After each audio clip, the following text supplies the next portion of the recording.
కాపరిలాగా మనం కాచుకుంటున్నాం అనుకుంటాం. కానీ అక్కడ ఆదికాండం మన కీర్తనలో మనం చూసినట్లయితే దేవుని యొక్క వాక్యంలో మనం చక్కగా 191వ కీర్తనలో అక్కడ ఉంటుంది కదా, నీ కుడి ప్రక్కన 1000 మంది పడినను, నీ ఎడమ ప్రక్కన 10,000 మంది కూలేను, ఏ అపాయము నీ యుద్ధకు రాదు. దానికి కారణం ఏంటంటే ప్రార్థన ప్రార్థన ప్రార్థన.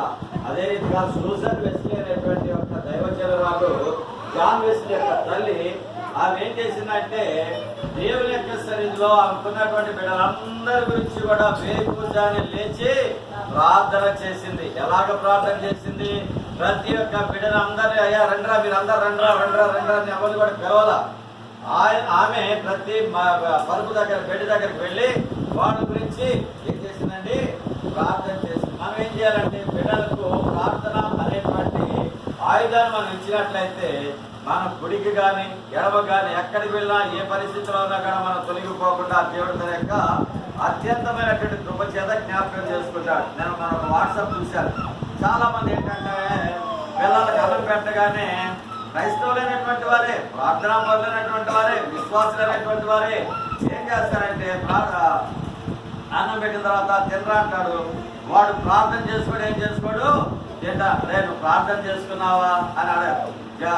జోష్ విషయంలో కానీ జేసన్ విషయంలో కానీ అమ్మగారు అన్నం పెట్టడం ఏం చేస్తారే, మీరు ప్రార్థన చేసుకుంటే చేసుకుంటాలేమ్మా ఆమెను అంటాడు. అంటే ఆడికి అక్కడ వరకే. అంటే ముందు ఆత్రం కావాలా, తర్వాత అన్నం కావాలా, ముందు అన్నం కావాలా. అందుకే తొందర ఆత్రంగా చేసి ప్రార్థన చేశారు. అయితే ఒక దైవజనుడు ఒక కుక్కలు పెంచుతున్నాడు. ఆ 10 కుక్కలు కూడా చక్కగా గిన్నెలో అన్నం వేశాడు. మన కుక్కలు ఏం చేస్తాయి తెలుసా? అన్నం వేయవలసినా వెంటనే తినేస్తాయి. అలా కాదు, ఆ యొక్క కుక్కలన్నీ కూడా లైన్లో పెట్టాడు. అన్ని రకరకాలైన కుక్కలు. ఆ కుక్కలన్నింటిలో కూడా ఆహారం పెట్టిన తర్వాత చిన్న ప్రార్థన చేశాడు. 2 చేతులు ఎత్తి అవి కూడా చక్కగా 2 చేతులు కూడా ఆ యొక్క దాని మీద గిన్నె దగ్గర ఉంచి అలాగే కళ్ళు మూసుకొని ఎప్పుడైతే ఆమె అనగానే అన్ని అప్పుడు కూడా తిన్నాయి. అంటే వాటికే అంత జ్ఞానం కలిగినటువంటి అయ్యే అంతగా మాట వింటా ఉంటుంటే మన బిడ్డలు చెప్పగానే మనకు వినేటువంటి జ్ఞానం ఉంది, లేకపోతే తెలివితేటలు ఉన్నాయి, అన్నీ ఉన్నాయి.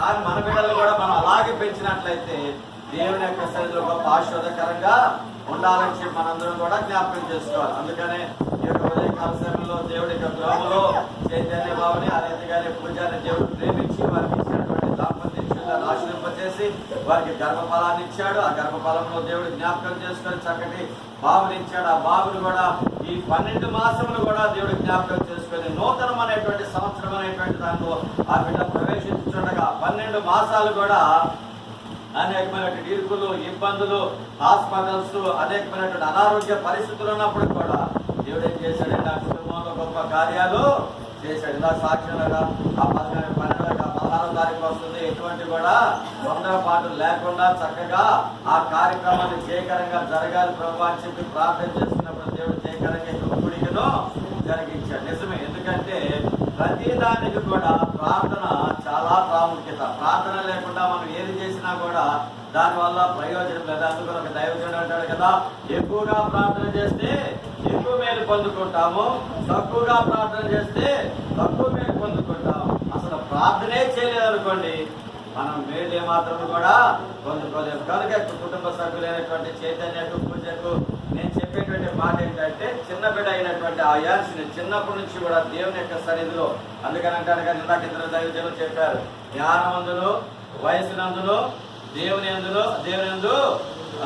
యొక్క భయభక్తులు కలిగి వారు దేవుని యొక్క సన్నిధిలో వర్ధిల్లారు. మొట్టమొదటిగా వర్ధిల్లాలంటే ఎవరి జ్ఞానం కావాలండి? దేవుని జ్ఞానం కావాలి. దేవుని జ్ఞానం అంటే తల్లిదండ్రులకు జ్ఞానం ఉంటుంది.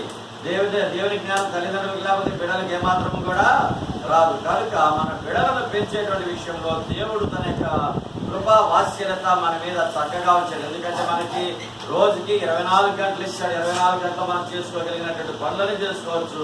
తర్వాత బిడ్డలను ఏ రీతిగా అయితే పెంచుకోవాలో ఆ పెంచుకున్నటువంటి ఆ మాటల ద్వారా చూసినట్లయితే ఉగ్గుపాలతో హెబ్రీ, అందుకంటారు కదా నిర్గమాకాండంలో హెబ్రీ స్త్రీలు చాలా చురుకైనటువంటి వారు. ఏంటంటే వాళ్ళు బిడ్డలకు పాలిస్తూ కూడా దేవుని యొక్క వాక్యాన్ని, ప్రార్థనను, మోసే ధర్మశాస్త్రాన్ని వాళ్ళు దేవుని యొక్క ఆజ్ఞలను వాళ్ళు పాటించేటువంటి వారు కనుకే వారు చాలా జ్ఞానం కలిగినటువంటి